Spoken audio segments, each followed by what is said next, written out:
Hello, everyone. Welcome to another exciting episode of our NEORIS podcast. I'm Elisa, and I'm thrilled to have you all here today. At NEORIS, we are passionate about harnessing the power of data, innovating with AI, and leveraging cloud solutions to enhance customer experiences. But beyond technology, we are deeply committed to amplifying diverse voices in tech and business, ensuring they are heard, valued, and growing together. Supporting women in tech is at the heart of what we do. By sharing stories, learning from each other, and fostering inclusivity, we can help shape an industry where everyone has a chance to thrive.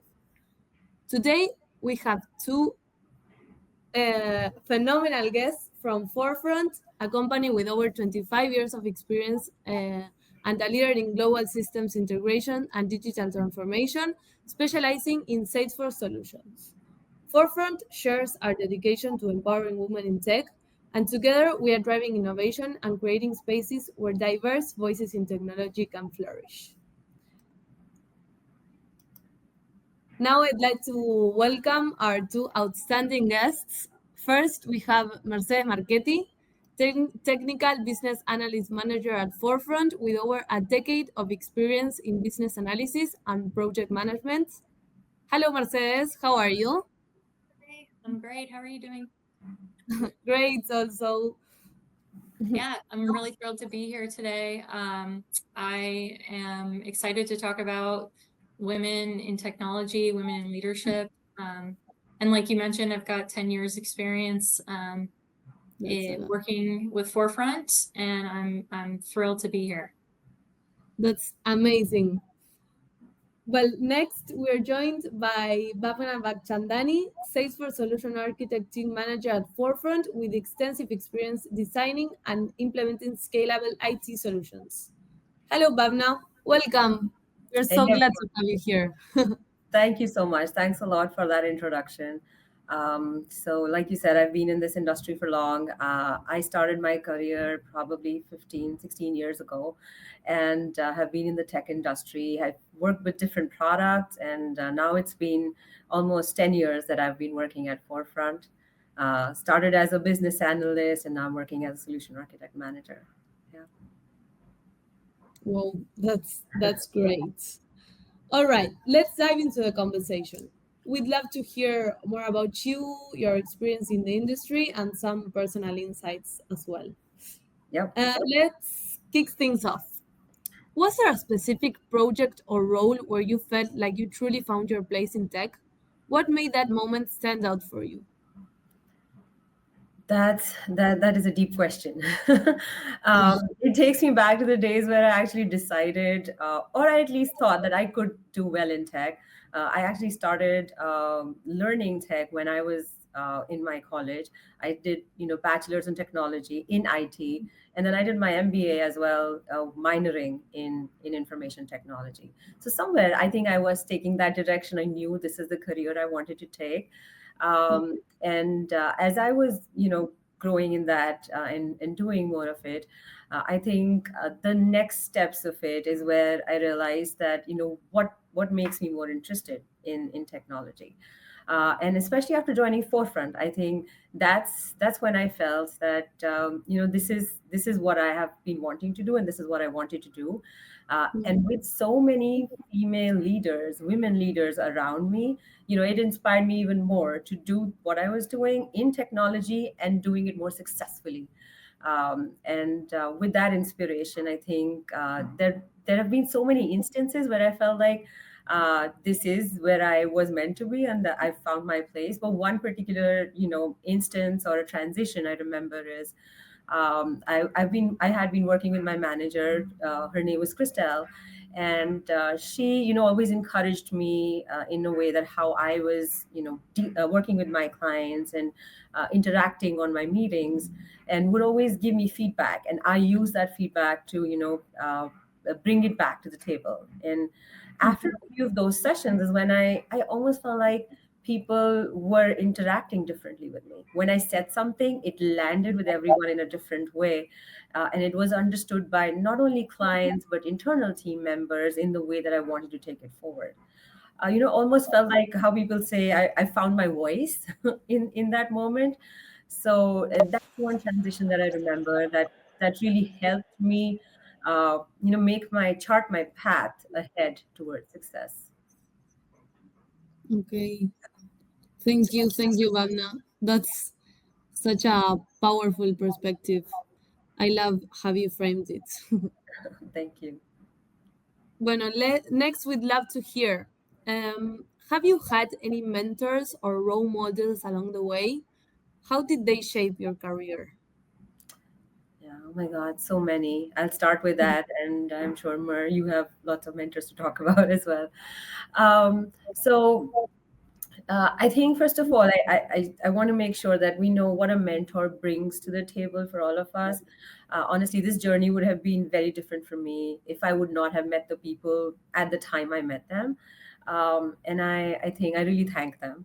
I think what mentors do for us is they make our path easier and our success faster to reach.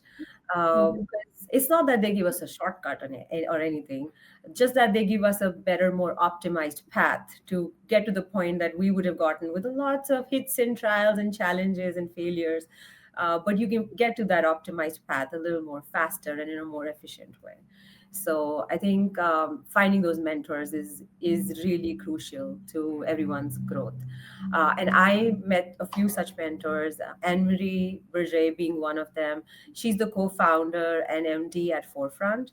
And the first time I met her, I was not even working for Forefront, and that's when we started interacting and talking about the one common client we were working for. So I think that's the day she actually started mentoring me, for that matter. And I almost desired to work for her in that moment.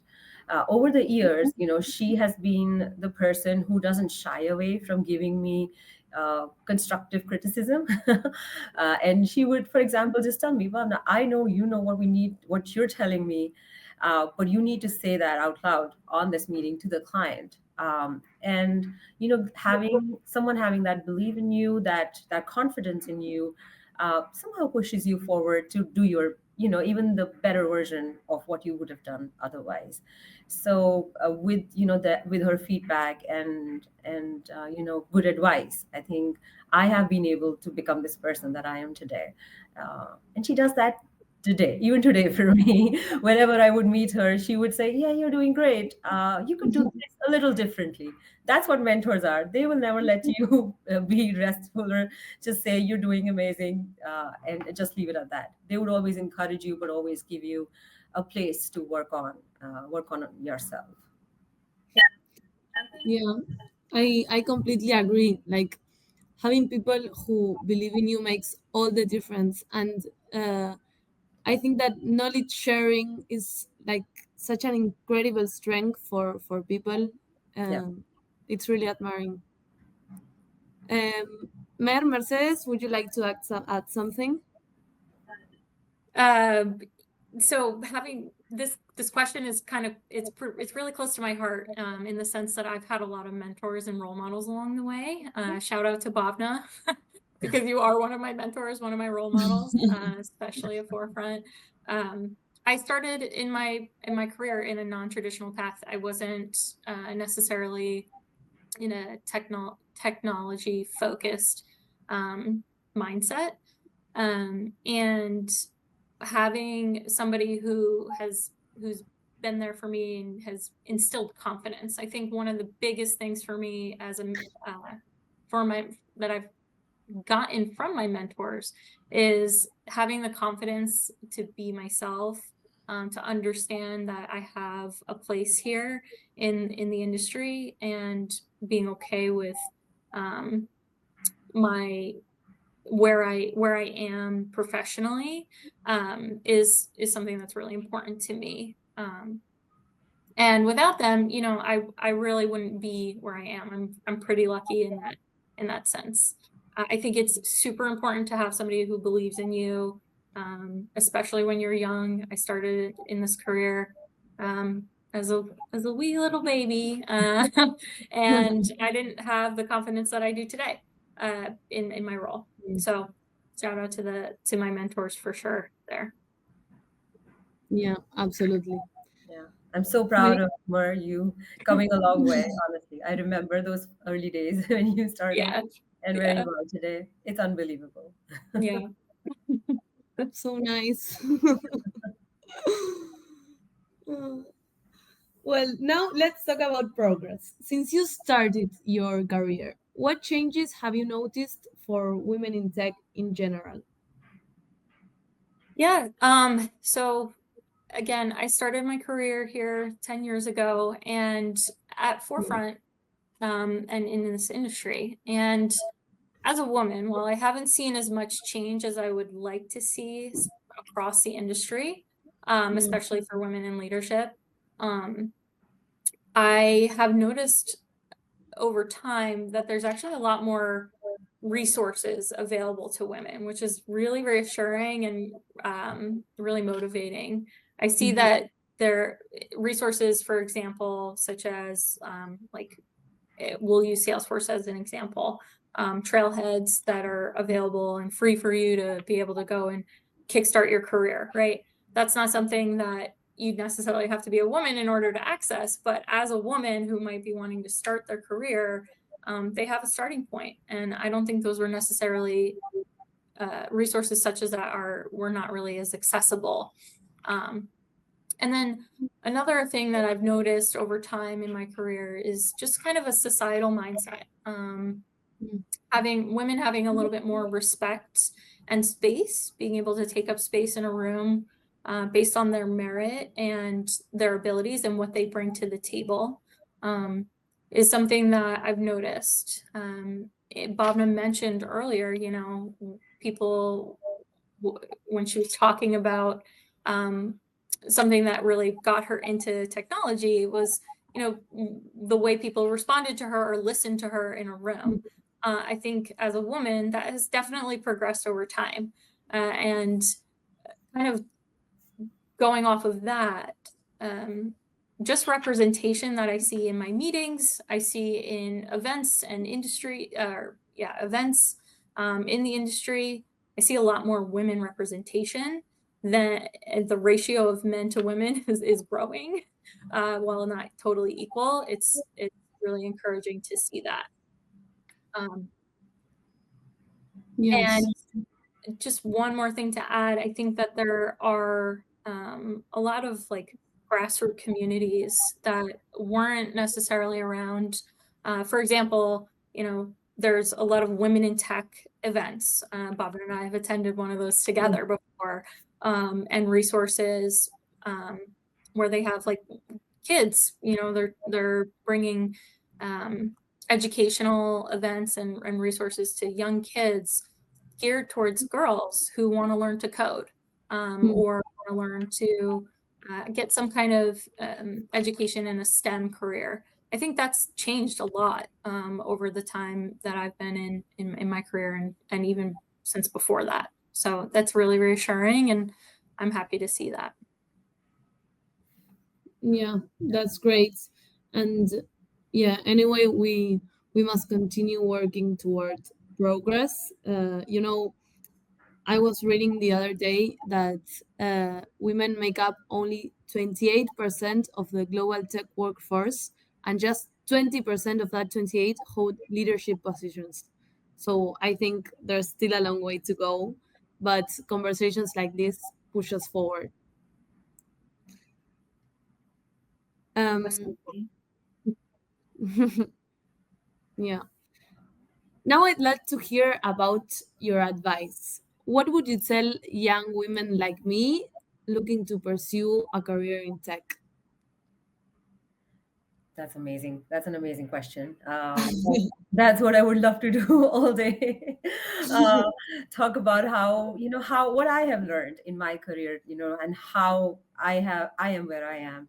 I would start with, not only a career in tech, but career anywhere. And one thing that I have learned I did not know of when I started is, charting your own career. Initially we think when we're in school, we're given, good guidance on this is your next class, this is what you're going to do next. There's a lot, documented, and a lot of structure to that path. But when you are in your own career, you have to build that structure, you have to build that path and decide on what should be that next step. The companies do have an internal path determined for you, but you, I think, as an individual, should always define what is that for you, and it could be different from what the company has designed as a structure. And why emphasize on that is because um, I myself considered myself an individual contributor when I started my career, and I was working as a business analyst or a solution architect, and I was doing really well in terms of the teams that I worked with and my manager. But I think there was a point where I said, "What next? What do I want to do next?" My company's okay with me being an individual contributor or doing a different role in the company. What do I want to do? And somewhere the answer was that I want to work with more internal team members. I want to mentor them. I want to have a team of my own where I can build my set of practices. And and that's when I reached out to my manager, who's Roxanne, and spoke to her about how I'm thinking about what I've done before, being an individual contributor, and how I wanted to do a different role, and including what I still do because I love what I do right now. I would still love to be a solution architect, a consultant, and work with my clients, but I would also want to manage a team, and maybe a team of solution architects, where I also saw that there was a potential where that could help her. Right now, she's managing 20 to 30 people directly, and if this could help her and also help me move towards my goal in my career, this would be something that I would like to try out. And why not try it out at Forefront, where I've been working for 6 to 7 years now, and I have the mentors and great leadership around me to support me. Why not try it out there, and why do it somewhere else? So this is such a crucial example for me that I give myself. Trust me, almost every day, that you have to step out of your comfort zone and ask for what you want to do. It won't be, almost always won't be handed over to you on a silver platter. So that's an advice I think for everyone in any industry, and especially for women, because I feel like we tend to sometimes not do that. Um, Yeah. so yeah. Thank you. Thank you, Bhavna. Thank you for sharing. You're truly inspiring for me. Yeah. Thank you for saying Just that. add, I'm going to add some advice to women Sure. who are some young women looking to pursue a career, right, in technology. Jiggle every door handle. Jiggle every door handle. You don't know what door is going to open for you, and what's waiting for you there, right? It's an opportunity for you to take. So that's, don't be closed-minded is really kind of the advice I would say. It's just try it all, because that's kind of how I got where I am. I know, Bhavna, that's probably how you also got where you are, just trying out different Yeah. things. Yes. Yeah. Ask for it. Yeah. Yeah. It and ask for it. Yeah. And especially for technology, I would just add something is, being in the know-how of the latest technology. That's the more important thing, is if you focus on technology. So you have to be constantly learning, changing, evolving at the same time.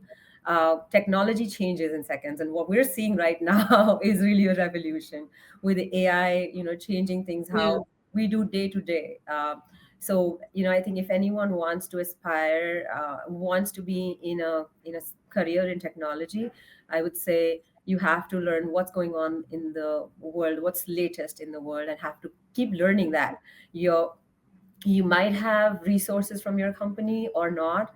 um, uh, don't make that an obstacle, a blocker from learning new things. Go out and learn it on your own, or reach out to your leadership and talk to them about the new thing that you want to learn, and you will see that support will come through. Yeah. Yeah. Yeah. Well, now from your experience, what key skills or mindsets have helped you succeed in the tech industry? I feel like that's kind of a continuation, right, for Yeah, us in this conversation. So I it's think, related. yeah, in addition Totally. to what we already talked about, I think um, it's more about like what we do regularly is we have to do what we're supposed to do with the most clearest and most optimistic mindset always. And I think what has always helped me is thinking of what can I do best in what is being handed over to me to do, or whatever I have taken up. How can I do that? Uh, you know, in my best possible way, best possible manner, and like being in the now rather than thinking of oh, I did this yesterday, I don't know if I did the best what I could have, or I screwed Mhm. up. Instead of thinking of that, or thinking or worrying about, oh my god, I have this big meeting, that I need to do tomorrow. If you are in something today, identify what is the objective of that meeting or of that project. Identify how you want the outcome to be, and work towards that. Get that done, rather than worrying. Focus on what needs to be done and get that done. So I think that's one of the biggest mantras that I follow for myself: being in now and not worrying about the past, or future in that moment at least. See. And I think other advice is also in the same strain of thought would be, that doesn't mean that you don't have to work hard. Working hard is always important for success. Work hard and work smart, both. Now with AI, you have so many tools that you don't have to sit writing all documents and things like that. You might be able to work smarter, but work hard towards finding ways to work smart. So be focused in those thoughts of what you want to achieve and how you can get to that, and what are the various methods in doing that. And I think last but not the least is be honest to yourself wherever you stand right now. Assess that really well and assess where you want to be going forward. Uh, but be honest in doing that. If you know something, there's no shame in being confident. Don't shy away from giving the answers that you know. But if you don't know anything, don't know something, feel free to say, "Hey, I probably don't know this right now. I'm going to come back to you with a more stronger answer." So feeling confident in yourself and being honest with that, with situations and with yourself, I think is really, really important. Thank you. Thank you, Bhavna. Alisa, Um, I can keep talking about these topics all day. Yeah. well, we'll continue. We'll continue.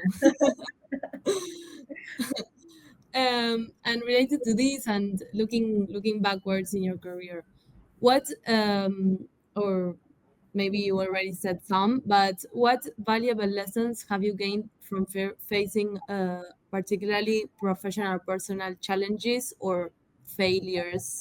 I don't like to call them like this, but um, Yeah. that's a question. I think, yeah, so failure, yeah, failures. Let's use challenges. And what I like to say is really opportunities for growth. That's kind of what they That's are. very smart. Yeah. I I've some lessons that I've learned in challenges or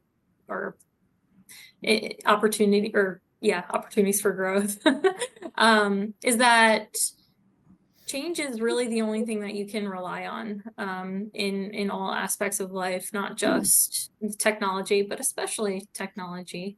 And I can use an example, right? As a technical business analyst at Forefront, you have to be able to anticipate change. You could think you have something totally mapped out, where it's kind of bitten me in the past, where I'm like, yeah, I totally know what this client wants, or I totally know what the system is supposed to be doing right now.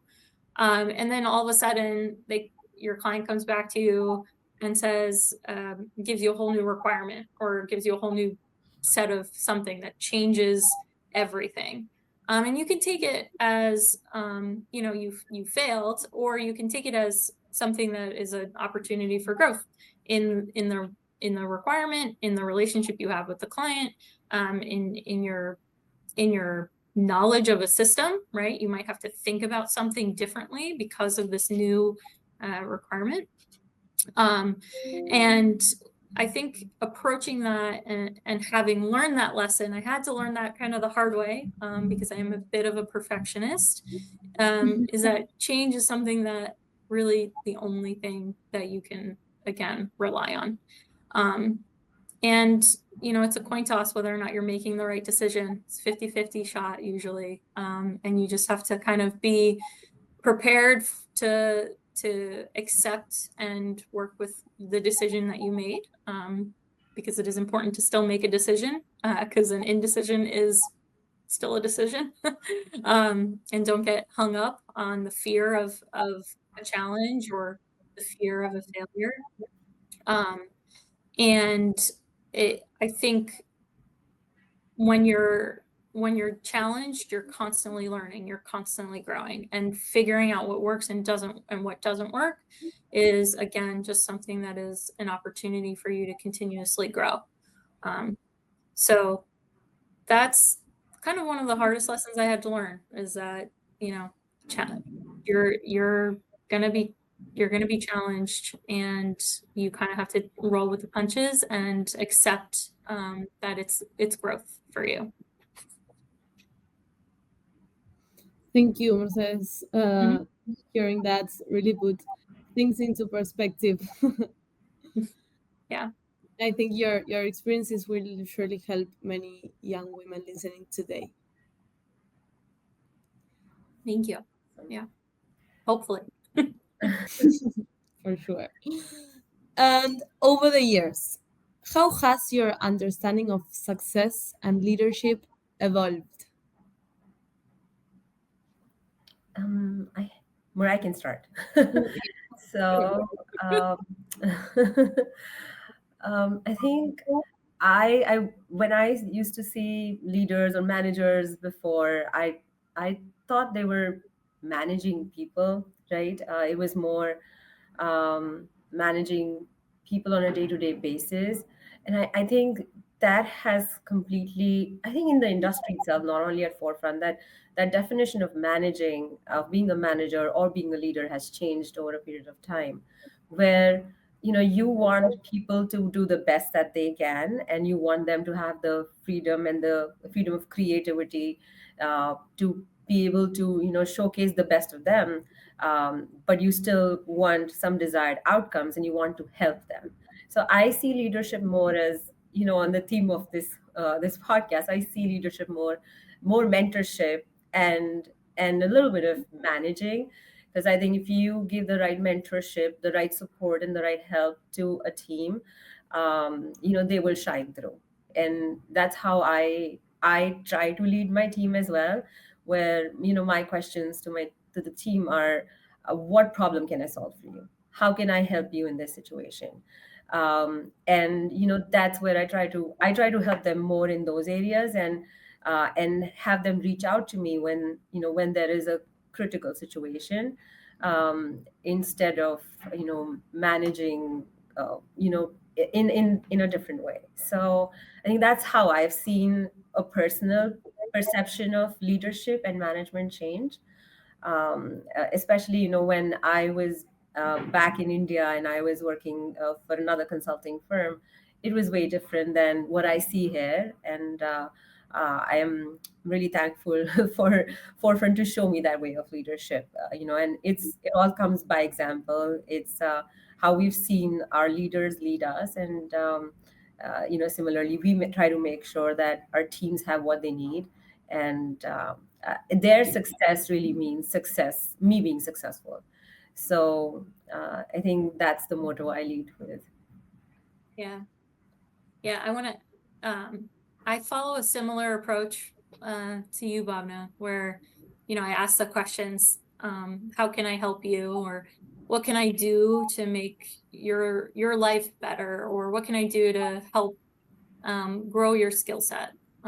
So as a manager of people, which I wasn't always a manager of people, I was a kind of process leader before I started working with and managing people directly. I don't really like the word manage when it comes to people because, again, you can be a manager who's somebody who just like doesn't listen and tells you what to do and is like, go do your work. Or you could be a leader who's a leader in thought, who's a leader in example, who is a leader in active listening, somebody who just hears you out. I think that was something that really resonated with me when I look at my previous managers or leaders. So Bobby, you mentioned Christelle earlier. She's somebody who I've learned so much from in terms of the leadership and like how I used to define what a manager was. Again, I it's just somebody who tells you what to do. And she changed everything for me with that, with the way she led me and you. She used to say, you know, you're the captain of your own ship. And I like to carry that along with, I like to preserve that and really make that something that I communicate to my team members too. That they're in control of where they want to go, and I'm here to help you, and I'm here to listen to you. And if something isn't working for you, then let's try and figure that out. Let's try and solve that problem. If something's really working for you, how can we keep you doing that while also learning to progress to your next phase in life or phase in your career? So I think reinforcing positives and the good that team members are experiencing is really important as a leader, while also not trying to stay too stagnant, right? We don't want anyone getting bored, and and like I said earlier, change is inevitable. Yes. So being able to stay resilient and like adapt and be flexible, not only as an individual but as a leader, is something that I've learned, and kind of my understanding of being a successful leader has come to be now. So yeah. Wow, you both seem like incredible leaders. I feel like I want to work with you now. Come join on. us. Yeah. Yeah. Then we'll talk about it. And now you're truly inspiring. Um, well, unfortunately, we're coming to an end. Thank you so much, Mercedes and Babna, for sharing your incredible insights today. It's been such an inspiring conversation, and I'm sure our listeners have gained valuable takeaways. But before we wrap up, I have one final question. If you could share some piece of advice, additional piece of advice for our audience to remember today specifically, what would they be? Well, we gave that much advice already. Yeah, that's why. Uh, If you want to add something yeah. or like resume what you said. Yeah. So somehow maybe summarize what I said earlier, that believe in yourself. Yes, you'll have mentors who believe in you, managers, leaders around you, but believing in yourself is the most important, most key. Because if you don't have that, then there's no path ahead. So believing in yourself, uh, I think. Being in the now, like I said earlier, important, the problem at hand that needs to be solved, give it your best. Doing that helps you get through big problems easily. And I think last but not least, I know uh, we as women sometimes think that we probably are not getting the same opportunity, or the same environment to work in. I think the most key to be successful, the most key point to be successful as a leader is to leave all those biases behind you. First, it is very really important for you to not think of them or believe in them, um, and then others will also start doing that. So forget about any biases, just keep doing your best, and you will shine through. Love that, Bhavna. Love that so Lovely. much. I was gonna say, to kind of add to that, to like, leave those biases behind, right? Also, try not to take everything too personally in your day to day, because you'll overwhelm yourself if you think of things as too personal sometimes. And when you're working in a business, remember it's business. Sometimes it doesn't have to be cutthroat if you don't make it cutthroat. And so being kind and empowering others and recognizing others' differences and strengths and weaknesses, and learning how to kind of capitalize on people's strengths and then fill in the gaps for their weaknesses is going to be really helpful for you. And then finally, I think I mentioned it earlier, but being comfortable with the space that you take up. It's so important, especially as a woman, to be comfortable with the space that you take up. Don't try and shrink yourself, because you deserve the seat at the table that you are sitting at, don't talk yourself out of that seat. Don't talk yourself out of that seat. Be comfortable with that space. So Well said, Mark. yeah. Yeah, you're absolutely right. I think this is all these things is something that many of us can connect with.